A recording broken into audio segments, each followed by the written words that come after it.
वार्षिक की बात आऊं तो एनुअली रेट ऑफ इंटरेस्ट की बात करता हूं, चाहे सिंपल इंटरेस्ट हो चाहे कंपाउंड इंटरेस्ट हो। रेट का मतलब, दर का मतलब वही है कि मूलधन पर एक साल में लगने वाला ब्याज। तो रेट को कुछ इस तरीके से भी निकाल सकते हैं, एक फॉर्मूला भी बन जाता है कि एक वर्ष का ब्याज बटे मूलधन यानी कि बटे प्रिंसिपल, इंग्लिश वाले बच्चे, और इनटू 100। भाई आपके पास अगर एक साल का ब्याज मिल गया के बारे में और एक पॉइंट मैं बताना चाहूंगा कि जो साधारण ब्याज होता है, जो एसआई होता है, सिंपल इंटरेस्ट होता है, वो हर साल यानी कि प्रत्येक वर्ष, अगर मैं वार्षिक की बात कर रहा हूं, प्रत्येक वर्ष क्या होता है, बराबर होता है।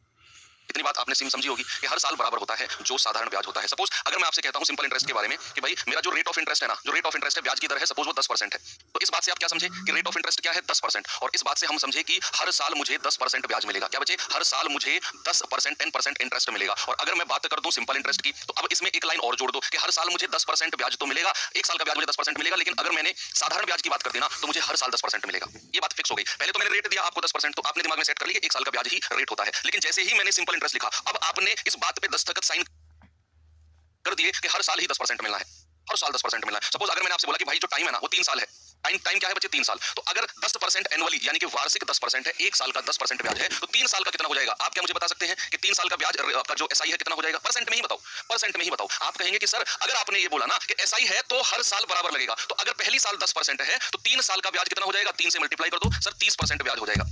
कितना हो जाएगा मेरे भाई? 30% हो जाएगा। सपोज अगर मैंने आपसे कहा कि जो मेरा टाइम है वो 5 वर्ष है, 5 साल है, 5 ईयर, तो ब्याज कितना हो जाएगा 5 साल का? आप कहेंगे सर रेट अगर 10% है ना तो 5 साल का ब्याज हो जाएगा 50%। ओके, मैंने कहा चलो टाइम मुझे बता दो, टाइम है मेरा 2.5 वर्ष, 2.5 ईयर्स। आप कहेंगे सर टेंशन क्यों लेते हो? अगर आपने एक बात हमें समझा दी कि रेट को सीधा सीधा समय से गुणा कर दो, तो बात फिक्स हो गई कि सर 2.5 साल का 25% ब्याज मिल जाएगा। 2.5 साल का कितना मिलेगा? 25%। बस क्या करना है, ब्याज निकालने के लिए आपने समय को रेट से गुणा कर देना है। सिंपल इंटरेस्ट की इतनी सी स्टोरी है और इसमें कुछ भी नहीं है स्पेशल। आगे अगर मैं आपको लेकर चलूं तो चलेंगे पहले क्वेश्चन की तरफ। बच्चे एसएससी जीडी 2021 में पूछा गया सवाल, ये लाइन समझना बहुत जरूरी है। आप भाई साहब आपसे कह रहा हूं, पहली लाइन समझना बहुत जरूरी है। यानी कि हर रुपया पर आपको 5 पैसा ब्याज मिलता है, हर रुपए पर, और 1 रुपए में कितने पैसे होते हैं? 100 पैसे। यानी कि आपको हर 100 पैसे पर 5 पैसे ब्याज मिलेंगे। कब? 1 महीने में। तो 1 महीने की दर अगर आप निकालोगे, 1 महीने की दर, 1 महीने की दर रेट कितना होता है? 5 पैसे ब्याज मिला आपको, 5 पैसे, और कितने पर? 1 महीने में, प्रति रुपए, यानी कि 1 रुपए पर मिला है, और 1 रुपए का मतलब क्या होता है? 100 पैसे, तो बटे 100 गुणा 100। तो आप कहेंगे सर 1 महीने की जो रेट है ना वो 5% आ गई। ये 5% एक साल की नहीं है, 1 महीने की है, क्योंकि ये 5 पैसे उसको 1 महीने में मिलते हैं। तो 1 महीने का रेट कितना है? 5 पैसे। उसने कितने महीने का ब्याज पूछा? 8 महीने का। तो अगर 1 महीने का ब्याज 5% है तो 8 महीने का ब्याज कितना हो जाएगा? सीधा सीधा गुणा कर दो, 5 गुणा 8, भाई 8 महीने का 40% ब्याज हो जाएगा। 1 महीने का अगर आपने 5% निकाला तो 8 महीने का 40%, 2700 का 40% निकाल दो। 40% यानी कि 40/100 भी आप कर सकते हो। 2 जीरो से 2 जीरो, 2700 के 108, 1080। कुछ लोग जो डायरेक्ट फॉर्मूले वगैरह रट के पढ़ाते हैं या कुछ लोग पढ़ते हैं, n गुना होता है, n गुना साधारण ब्याज के केस में। और ये देखो पिछले महीने आया हुआ सवाल, इंपॉर्टेंट क्वेश्चन है। आप मुझे बताओ कोई भी पैसा अगर n गुना होता है तो उस पर मिलने वाला ब्याज कितना है? मिलने वाला साधारण ब्याज, सिंपल इंटरेस्ट की मैं बात कर रहा हूं, तो वो होता है n-1 गुणा 100%। कोई भी पैसा अगर n गुना हुआ है तो उस पर मिलने वाला जो ब्याज होता है ना वो n-1 इंटू 100% होता है। सपोज मैंने कहा कोई पैसा 3 साल में 4 गुना हो गया, मेरी बात सुनना, सवाल तो कर लेंगे हम। मैंने कहा कोई पैसा 3 साल में 4 गुना हो गया, तो उसने 3 साल में कितना ब्याज दिया होगा? 4 गुना हुआ है, तो 4 गुने का मतलब है n की जगह 4 रख दो, दिमाग में कैलकुलेट करो, तो 4 में से 1 गया 3, 100 से गुणा करेंगे सर, 4 साल में 300% ब्याज दिया है। ओके, मैंने कहा कोई पैसा जो है ना वो 700 गुना हो जाता है, 7 टाइम्स हो जाता है, तो ब्याज कितना मिलेगा उस पर? 7 में से 1 घटा दो, 6 गुणा 100, सर 600% ब्याज मिलेगा। मैंने कहा वाह। फिर मैंने कहा चलो कोई पैसा 5 गुना हो जाता है तो उस पर ब्याज कितना मिलेगा? आप कहेंगे कि सर 5 में से 1 घटा दो 4, सर 400% ब्याज मिलेगा। बात समझ में आ गई ना? अब देखो सवाल कहता है एक ब्याज 12,000 रुपया है, वो 7 साल में दोगुना हो जाता है, तो सबसे पहले आप मुझे बताओ कि 7 साल में अगर दोगुना हुआ तो कितना परसेंट उसने ब्याज दिया है? भाई दोगुने का मतलब होता है, दोगुने का मतलब क्या होता है? 2 माइनस 1 गुणा 100, यानी कि 100% ब्याज कितने वर्ष में? 7 वर्ष में। 100% ब्याज कितने वर्ष में बचे? 7 वर्ष में दिया है। दोगुने का मतलब तो यही है। अब कह रहे हैं 60,000 होने में कितना समय लगेगा? पैसा अगर 12,000 है और वो 60,000 हो गया तो ये कितना गुना हुआ है? 12,000 से 60,000 हुआ है, पैसा कितना गुना हुआ है? कोई बताएगा मुझे? गुना बता दो कितना गुना हुआ है? क्या ये 12 पंजे 60, 5 गुना हो गया? भाई 60,000 बटे 12 कर दो, 5 टाइम जाएगा। 12 पंजे 60 होता है ना? आप बताओ 12,000 रुपया अगर 60,000 हो जाता है तो क्या वो 5 गुना नहीं हो गया? तो आप मुझे बता दो अगर दोगुना ब्याज 7 साल में हुआ तो 5 गुने में कितना ब्याज मिलेगा? 400%। सीधा यहाँ रखेंगे सर 400%। तो भैया 100% ब्याज मिलता है 7 साल में, तो 400% के लिए हमें 4 से गुणा करनी होगी, तो इधर भी 4 से गुणा कर दो, तो सर ये 28 साल में मिलेगा। भाई 400% ब्याज कितने वर्ष में? 28 साल में, और यही आपका जवाब है। क्या बोलते हैं? तो उस पर मिलने वाला ब्याज होता है n-1 इंटू 100%, n-1 इंटू 100। सवाल कह रहा है पैसा 7 साल में दोगुना हो गया, दोगुने का मतलब है 2 माइनस 1 यानी कि 1 और गुणा 100 यानी कि 100% ब्याज। दोगुने का मतलब 100% ब्याज 7 साल में। सवाल कह रहा है कि 12,000 रुपए 60,000 रुपए कितने साल में हो जाएंगे? मैंने कहा ये 12,000 जो है 60,000 का मतलब है 5 गुना हुआ है, 5 टाइम्स। 5 गुने का मतलब है 400% ब्याज, यहाँ रखेंगे 5, तो 100% ब्याज 7 साल में, तो 400% का मतलब है 4 से गुणा किया, तो 7 को भी 4 से गुणा किया, तो ये आ जाएगा 28 वर्ष में। कितना आएगा? 28 साल में। का मतलब कितना है? 12 साल में 3 गुना हुई है ना, तो प्यारे भाई 3 गुने का मतलब ब्याज कितना मिलेगा? सर 3 में से 1 घटा दो 2 और 100 से गुणा कर दो, तो सर 200% ब्याज मिला। कितने साल में? 12 साल में, 12 वर्ष में। तो सवाल क्या कह रहा है कि कितने वर्ष में 5 गुना हो जाएगी? 5 गुने का मतलब क्या होता है? 5 गुने का मतलब होता है 400% ब्याज। तो 200 को 400 बनाने के लिए 2 से गुणा करना है, तो इधर भी 2 से गुणा कर दो, तो 400% ब्याज जो है वो 24 वर्ष में मिला। कितने में भाई? पहले ब्याज की दर, ये भाई कह रहा है 3 साल में कितनी हो गई है 81,840, और क्या कह रहा है 5 साल में कितनी हो गई है जी 92,400। अगर मैं यहाँ वर्षों का डिफरेंस देखूं, 2 वर्ष, इधर कितना डिफरेंस आएगा? 0, 10 में से 4 गए 6, 13 में से 8 गए 8, 5 13, 11 में से 1 में से 1 गया 0, तो ये आ गया आपका 10,560, 10,560। और ये क्या है? 2 साल का ब्याज। इधर जो समय है 2 साल का ब्याज कितना है? 10,560। तो 1 साल का ब्याज कितना हो जाएगा? 10,560 बटा 2, तो 2 पंजे 10, 5280। 1 साल का ब्याज। हमें रेट निकालना है, रेट, तो हमें मूलधन चाहिए, उसके लिए मैं 3 साल का ब्याज इसमें से घटाऊंगा, तो 3 साल का ब्याज कितना हो जाएगा? 5280 गुणा 3, 0 3 8 24, 3 दूनी 6 2 8, 3 पंजे 15, ये 3 साल का ब्याज आ गया। तो बच्चे मूलधन कितना हो जाएगा? 81,840, 81,840 में से 15,840 माइनस कर दो, 0 0 0, 11 में से 5 गए 6, ये आ गया 76,000, 66,000, 66,000 है ना भाई, 66,000। ये आपका क्या है? मूलधन। ये आपका क्या है? 1 साल का ब्याज। तो रेट कितना हो गया? 66,000। 1 साल का ब्याज कितना है? 5280 बटे 66,000 गुणा 100, 3 0 से 3 0 हटाओ, ये कितनी बार जाएगा? ये 8 बार जाएगा क्या? 8%, 6 8 48, यानी कि ब्याज की दर आ गई 8%। अभी उसने ब्याज की दर नहीं पूछी, उसने पूछी है कि यदि ब्याज की दर को x + 2% बढ़ा दूं, यानी कि अब जो नई ब्याज की दर है वो 10% है, तो कितने वर्ष में पैसा अपने आप का दोगुना हो जाएगा? बच्चे पैसा अपने आप का दोगुना मतलब ब्याज कितना परसेंट है? सुनो मेरी बात को, मैंने आपसे क्या बोला कि पैसा अपने आप का डबल हो रहा है, इसका मतलब ब्याज कितने परसेंट है? n - 1 × 100, यानी कि 2 में से 1 गुणा 100, 100% ब्याज। और रेट कितना है? 10%। तो समय कितना हो जाएगा? आप क्या करो, ब्याज को रेट से डिवाइड कर दो, तो समय हो जाएगा 10 वर्ष। कितना हो जाएगा भाई? 10 धाम 100 होता है ना, 10 धाम 100 यानी कि 10 साल का समय है। Option number C. ये अच्छा सवाल है आपके एग्जाम में, ऐसे होता है बिना पेन के। आप मुझे बताओ कि 5 साल में पैसा दोगुना हुआ। बच्चे अगर पैसा दोगुना हुआ है तो आप n - 1 × 100% से आप मुझे बता दो उसे ब्याज कितना मिला है। सर 2 में से 1 गुणा 100, यानी कि सर ब्याज जो मिला है ना वो मिला है 100%, और हम जानते हैं कि साधारण ब्याज होता है रेट परसेंट गुणा टाइम बटा बराबर 100। तो आप कहेंगे सर 5 से जाएगा पूरा 20 बार, तो रेट कितना आ गया? 20%। Option number A. रेट कितना? अच्छा सुनो, किसी धनराशि पर 10 वर्षों के लिए प्राप्त साधारण ब्याज उस धनराशि का 2/5 है, तो ब्याज की दर क्या है? अच्छा सुनो, ये साधारण ब्याज है ना 2/5, साधारण ब्याज कितना है? 2/5। अब मुझे बात बताओ, साधारण ब्याज 2/5 है, कितना परसेंट है? 2/5 तो भिन्न है, फ्रैक्शन है, और 10/3 किया था। आपको बात बताओ कि साधारण ब्याज जो है वो धनराशि का 2/5 है, ये तो फ्रैक्शन है। परसेंटेज में आप सीखे फ्रैक्शन को परसेंटेज में बदलना कि 2/5 अगर साधारण ब्याज है तो ये कितना परसेंट ब्याज है परसेंट में। तो आप कहेंगे सर 2/5 को 100 से गुणा कर देते हैं, तो सर ये ब्याज तो 40% है। भाई 40% ब्याज कितने साल में है? 10 साल में, तो 10 चौके 40, 4 बार गया है ना, 10 चौके 40, रेट कितना आ गया? 4%। भाई आपने क्या आ गया? 4%। भाई आपने क्या करना है? आपको पता है कि रेट को जब हम समय से गुणा करते हैं तो हमें ब्याज मिलता है जो कि 40%, तो रेट हमें निकालना है। समय कितना है? 10 साल बराबर 40, 10 चौके 40, यानी कि रेट कितना आ गया? 4%। इस बात से आप क्या समझते हो? साधारण ब्याज मूलधन के बराबर। इस बात से आप क्या समझते हो? साधारण ब्याज मूलधन के बराबर का मतलब क्या होता है? ब्याज कितना परसेंट हो जाएगा? अगर मैं आपको 10,000 रुपए उधार दूं और साधारण ब्याज मेरे मूलधन के बराबर हो गया, यानी कि ब्याज भी मेरा 10,000 रुपए हो गया, तो ब्याज कितना परसेंट मिला मुझे? 100%। भाई जब मुझे साधारण ब्याज मूलधन के बराबर मिलता है ना, तो उस बात का मतलब होता है ब्याज 100% है। जब भी साधारण ब्याज मूलधन के बराबर बोलेगा ना बच्चे, समझ जाना कि वहां ब्याज कितना हो गया? सर 100% हो गया। मूलधन क्या होता है? 100% होता है। 100% की वैल्यू निकालते हैं, प्रिंसिपल तो निकालते हैं। अगर ब्याज मूलधन के बराबर हो गया तो ब्याज भी 100% हो गया, ऐसे सोच लो। अब ये ब्याज आपका 100% हुआ है, किस दर से? इस दर से। तो समय निकालना है कि भाई 7 दूनी 14 6, 20/7% गुणा टाइम बराबर कितना है? 100%। परसेंट से परसेंट उड़ा दो, 20 पंजे 100 और 7 की 5 में गुणा होगी, तो टाइम कितना आ गया? 35 वर्ष। टाइम कितना आ गया?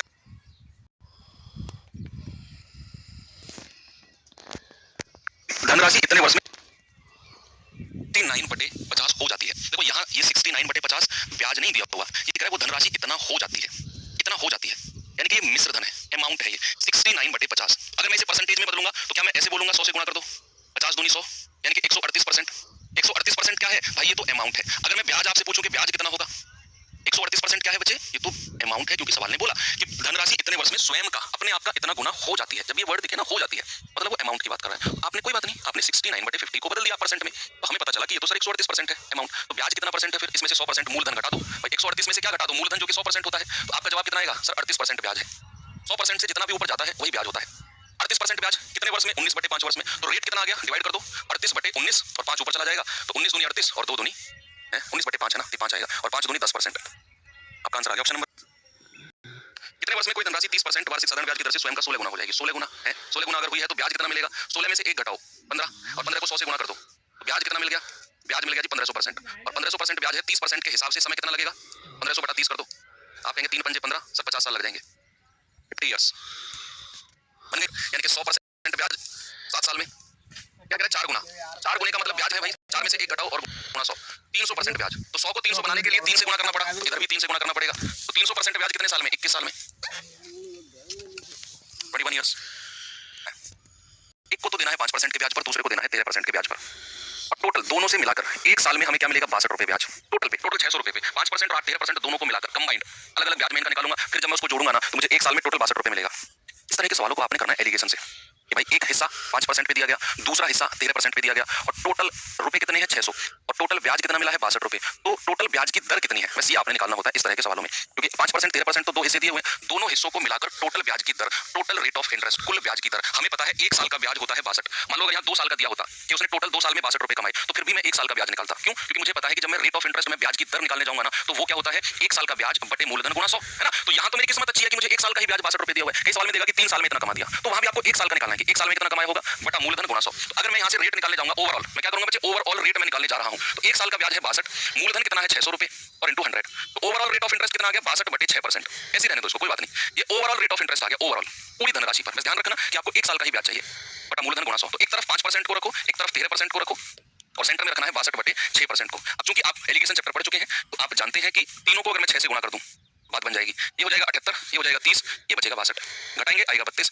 घटाएंगे आएगा 16, तो रेशियो कितना आ गया 1:2, यानी कि जो मूलधन है वो 1 और 2 के अनुपात में बांटा गया है। टोटल कितना है 600, तो 2 और 1 3 यूनिट का मतलब अगर 600 है तो 1 यूनिट का मतलब 200, यानी कि 5% पे तो 200 रुपए दिए गए और 13% पे कितने दिए गए हैं 200 गुणा 2 यानी कि 400, 13% पे 400 रुपए दिए गए हैं। क्या पूछा उसने,